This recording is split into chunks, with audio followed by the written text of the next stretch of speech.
नमस्कार, आप देख रहे हैं 4 PM न्यूज नेटवर्क और मैं हूं आपके साथ प्रगति ठाकुर। बिहार में एनडीए की सरकार है, नीतीश कुमार वर्तमान में मुख्यमंत्री हैं, लेकिन ये गठबंधन बिहार में आने वाले कुछ दिनों में होने वाले चुनाव के साथ मिलकर लड़ेगा या नहीं, ये सवाल अब बहुत तेजी से उठने लगी है, क्योंकि नीतीश कुमार अब बीजेपी की चाल को समझ गए हैं और इसी कारण से नीतीश हर दिन अपनी पार्टी के नेताओं के द्वारा मोदी सरकार से नई नई मांग भी करवा रहे हैं।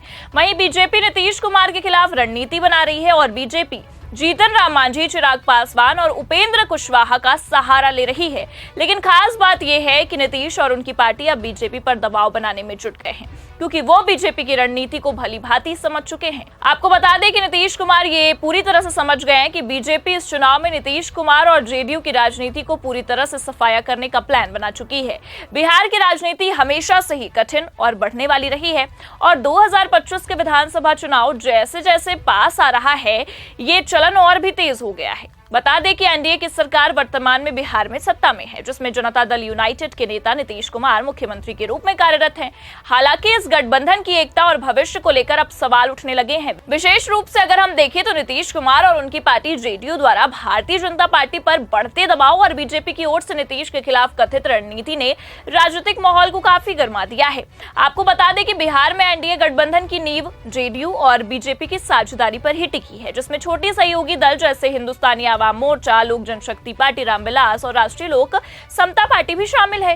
नीतीश कुमार, जो 2005 में कई बार मुख्यमंत्री रह चुके हैं, इस गठबंधन के प्रमुख चेहरा रहे हैं। उनकी राजनीतिक यात्रा में कई बार गठबंधन बदलने के फैसले शामिल हैं, जैसे कि 2013 में बीजेपी से नाता तोड़ना, 2015 में महागठबंधन के साथ जाना, फिर 2017 में वापस एनडीए में लौटना, 2024 में लोकसभा चुनाव से पहले नीतीश ने एक बार फिर महागठबंधन छोड़कर एनडीए में वापसी की, ये तो आप सभी जानते हैं। जिसके बाद जेडीयू ने 12 लोकसभा सीटें भी जीती और बीजेपी की 12 सीटों के बराबर थी।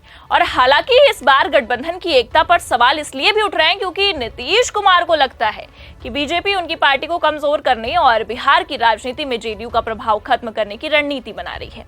दूसरी ओर अगर हम देखें तो बीजेपी नीतीश की अनुभवी छवि और उनके अंतिम पिछड़ा वर्ग और अन्य पिछड़ा वर्ग के बीच समर्थन को देखते हुए उन्हें गठबंधन में बनाए रखना भी चाहती है, लेकिन अपने दीर्घकालीन लक्ष्य बिहार में स्वतंत्र रूप से सत्ता हासिल करने को भी नहीं छोड़ रही है। अब ये भी बता दें कि नीतीश कुमार को बिहार की राजनीति में चाणक्य के रूप में जाना जाता है और वो बीजेपी की चाल को भांप चुके हैं। उनकी हालिया गतिविधियां और बयान इस बात का संकेत देते हैं कि वे जेडीयू की स्थिति को मजबूत करने और बीजेपी को बैकफुट पर लाने की रणनीति पर काम कर रहे हैं। नीतीश और उनकी पार्टी ने हाल ही के महीनों में केंद्र सरकार से कई मांगे उठाई हैं, जैसे बिहार के लिए विशेष राज्य का दर्जा, बाढ़ नियंत्रण के लिए अतिरिक्त फंड और विभिन्न विकास परियोजनाओं के लिए वित्तीय सहायता। ये मांगे न केवल बिहार के मतदाताओं को आकर्षित करने के लिए है, बल्कि बीजेपी को यह संदेश भी देने के लिए है कि जेडीयू के बिना एनडीए की राह आसान नहीं होगी।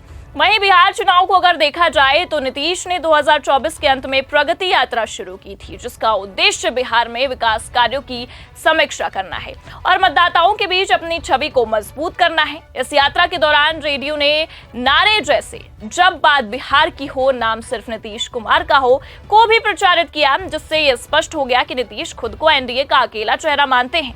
अब आपको बता दें कि नीतीश अपने बेटे निशांत कुमार को राजनीति में लाने की तैयारी कर रहे हैं। निशांत हाल ही में जेडीयू के कार्यक्रमों और पोस्टरों में भी दिखाई दिए हैं, जो ये संकेत देता है कि नीतीश अपनी पार्टी के भविष्य को सुरक्षित करने की योजना तो बना रहे हैं। ये कदम बीजेपी को यह संदेश देता है कि जेडीयू लंबे समय तक बिहार की राजनीति में सक्रिय रहेगी। हालांकि नीतीश के बार बार ये कहने पर कि वे अब एनडीए के साथ ही रहेंगे, लेकिन राजनीतिक विश्लेषकों का ये भी मानना है कि वे राष्ट्रीय जनता दल और कांग्रेस के साथ बैक चैनल बातचीत को खुला रख सकते हैं। आरजेडी नेता लालू प्रसाद यादव ने तो हाल ही में कहा था कि हमारे दरवाजे आपके लिए खुले हैं, यानी कि हमारे दरवाजे नीतीश के लिए खुले हैं, जिसे नीतीश ने स्पष्ट जवाब देकर खारिज भी नहीं किया है। बीजेपी बिहार में अपनी स्थिति को मजबूत करना चाहती है, नीतीश कुमार की निर्भरता को कम करने और जेडीयू को कमजोर करने की रणनीति पर भी काम कर रही है। बीजेपी ने जीतन राम मांझी, चिराग पासवान और उपेंद्र कुशवाहा जैसे छोटे सहयोगी दलों को भी मजबूत करने की कोशिश तो शुरू की है।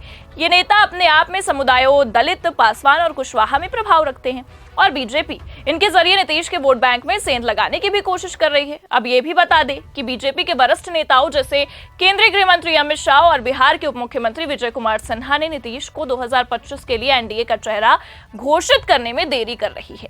और शाह ने ये कहा था कि यह फैसला एनडीए के संसदीय बोर्ड बैठक में ही होगा, जिससे जेडीयू में असंतोष तो पैदा हुआ है। लेकिन बीजेपी को लगता है कि नीतीश का स्वास्थ्य और उम्र अब उनके नेतृत्व को प्रभावित कर सकते हैं।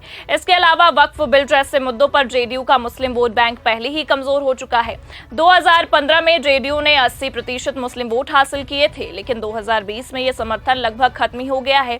बीजेपी इस स्थिति का फायदा उठाकर अपने हिंदुत्ववादी एजेंडे को मजबूत करना चाहती है और बीजेपी 2025 के चुनाव में 243 विधानसभा सीटों में से भी करीब 100 सीटों पर लड़ने की योजना बना रही है, जबकि जेडीयू को 90 से 95 सीटें जीतने की आशंका है। ये बंटवारा बीजेपी की बढ़ती ताकत को दर्शाता है, क्योंकि 2020 में बीजेपी ने 74 सीटें जीती थी, जबकि जेडीयू केवल 43 सीटों पर सिमट कर रह गई थी। एनडीए के छोटे सहयोगी दल हम, एलजेपी, आरवी और आरएलएसपी 2025 के चुनाव में महत्वपूर्ण भूमिका निभा सकते हैं, क्योंकि आपको बता दें कि जीतन राम मांझी का दलित समुदाय में प्रभाव है और बीजेपी उन्हें नीतीश के ईबीसी ओबीसी गठजोड़ के खिलाफ एक वैकल्पिक चेहरे के रूप में देख रही है। हालांकि मांझी की सीमित सीटों की वजह से उनकी भूमिका सहायक ही रहेगी। वहीं चिराग ने 2024 के लोकसभा चुनाव में 5 सीटें जीतकर अपनी ताकत दिखाई है। पासवान समुदाय में उनकी पकड़ बीजेपी के लिए फायदेमंद हो सकती है, लेकिन चिराग नीतीश के प्रति असहज रहे हैं, जो बीजेपी को जेडीयू के खिलाफ इस्तेमाल करने का मौका देता है। वहीं कुशवाहा समुदाय में प्रभाव रखने वाले उपेंद्र कुशवाहा को बीजेपी नीतीश के कुर्मी वोट बैंक को कमजोर करने के लिए इस्तेमाल कर सकती है। हालांकि उनकी पार्टी का सीमित आधार बीजेपी की रणनीति को पूरी तरह प्रभावित नहीं बना सकता। वहीं बीजेपी के लिए नीतीश अभी भी अपरिहार्य है, क्योंकि जेडीयू के बिना एनडीए का वोट आधार विशेष रूप से ईबीसी और ओबीसी कमजोर हो सकता है। 2024 के लोकसभा चुनाव में जेडीयू की 12 सीटों ने एनडीए को बहुमत दिलाने में महत्वपूर्ण भूमिका निभाई थी। बीजेपी बिहार में स्वतंत्र रूप से सत्ता हासिल तो करना चाहती है, लेकिन उसे ये भी पता है कि नीतीश को पूरी तरह किनारे करना जोखिम भरा हो सकता है। अगर बीजेपी नीतीश से बहुत ज्यादा दबाव बनाती है तो वे महागठबंधन के साथ भी जा सकते हैं, जैसा कि उन्होंने पहले भी किया है। वहीं आरजेडी कांग्रेस का महागठबंधन और प्रशांत किशोर की जनसुराज पार्टी भी 2025 के चुनाव में चुनौती पेश कर रही है। एक सर्वे में प्रशांत किशोर को 15% लोगों ने मुख्यमंत्री के रूप में पसंद किया, जो नीतीश की लोकप्रियता के लिए खतरा है। वहीं नीतीश के स्वास्थ्य और उम्र को लेकर सवाल उठ रहे हैं। प्रशांत किशोर ने यह दावा किया कि नीतीश का नेतृत्व और स्वास्थ्य चुनाव में एक बड़ा मुद्दा होगा। अगर नीतीश सक्रिय प्रचार नहीं कर पाए तो जेडीयू का प्रदर्शन प्रभावित हो सकता है। बिहार में 2025 का विधानसभा चुनाव एनडीए गठबंधन के लिए एक कठिन परीक्षा होने जा रहा है। नीतीश कुमार और जेडीयू बीजेपी पर दबाव बनाकर अपनी स्थिति मजबूत करने की पूरी कोशिश कर रहे हैं, जबकि बीजेपी नीतीश की निर्भरता कम करने और अपने छोटे सहयोगियों को मजबूत करने की रणनीति पर काम कर रही है। हालांकि दोनों पक्ष ये जानते हैं कि एकजुट रहना ही उनकी जीत की कुंजी है, क्योंकि विपक्ष का महागठबंधन और उभरती ताकतें जैसे जनसुराज उनकी राह में रोड़ा बन सकते हैं। बता दें कि नीतीश की राजनीतिक चतुराई और बीजेपी की संगठनात्मक ताकत के बीच ये टकराव बिहार की राजनीति को और रोचक बना रहा है। क्या नीतीश एक बार फिर पलटी मारेंगे या बीजेपी उन्हें किनारे करने में सफल होगी? ये सवाल 2025 के चुनाव परिणामों तक अनुत्तरित रहेगा। लेकिन एक बात तो स्पष्ट है कि बिहार की सियासत में अभी बहुत कुछ बदलना बाकी है और नीतीश कुमार इस खेल के केंद्र में बने हुए हैं। फिलहाल के लिए इस खबर में इतना ही। ऐसी ही तमाम बड़ी खबरों के लिए देखते रहिए 4PM न्यूज नेटवर्क। नमस्कार।